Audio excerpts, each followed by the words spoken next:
Super Review Show here for this September issue, if you will, of Rebel Alliance right here on the Super Review Show. That's right, folks. This is our September, September, what's the word I'm looking for?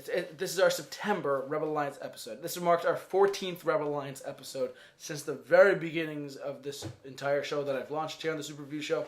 So let's get into it. We only have one topic today because it is the most important topic out there in the Star Wars world right now. Here's the deal.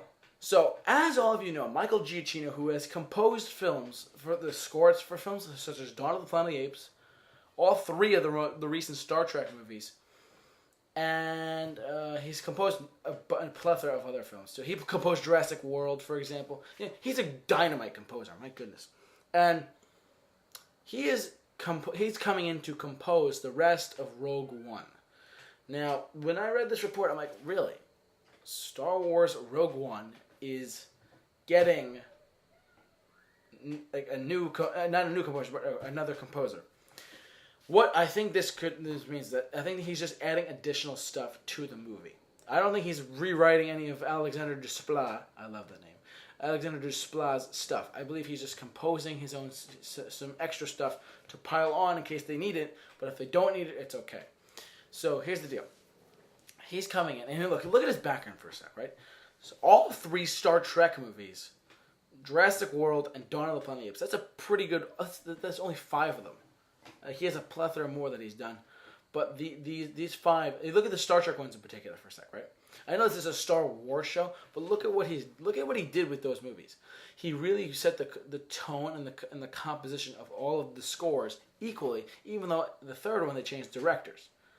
That's something I don't think it's hard. I think it's harder. I don't think it's like impossible, but I think it's difficult to do that with another director. But they did it, and it worked out very well. And I saw Star Trek Beyond back in July. It was great. So there was that.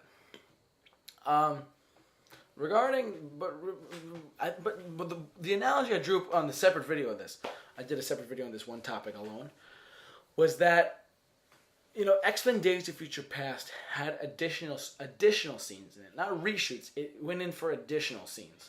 I think this is the same type of scenario where they say, you know what?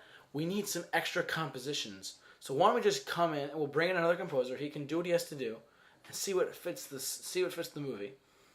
And then we can go and do whatever he has to do. And then that way, they have extra stuff, and they can probably mesh a lot of Alexander Desplat with Michael Giacchino, and then you have an awesome Rogue One. So that is my side of that. Do I think this is a great move? I think this is a really dynamite move, guys. Because Michael Giacchino, like I said, look at his background. Look at what he's done so far. He is made... When the very sad day when John Williams is no longer here to compose any more Star Wars movies, he's one of the contenders probably. Most likely to take over as, not take over, but like one of the main composers they'll talk to compose the Star Wars movies moving forward. Post probably episode 9 maybe, or episode 10 if they ever get to that, you know, stuff like that. Anyways, I digress. But overall, look, I think that composing a movie is one of the key elements to any movie.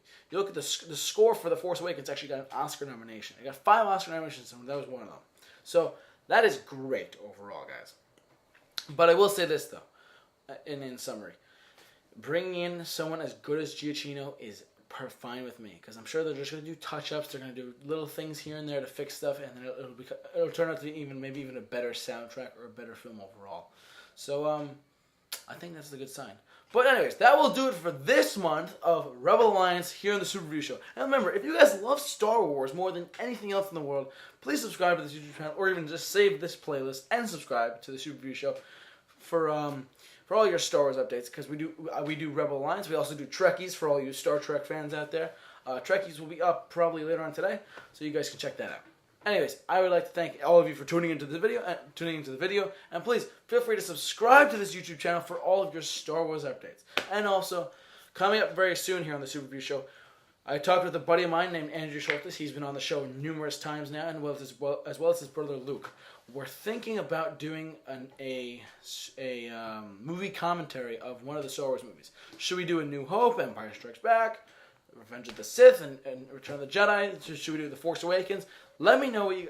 Please jump in the comment section of this video, and I'd love to hear your thoughts about what Star Wars movie we should we should do a movie commentary of next, because we're working on a lot of stuff here at the Super Review Show.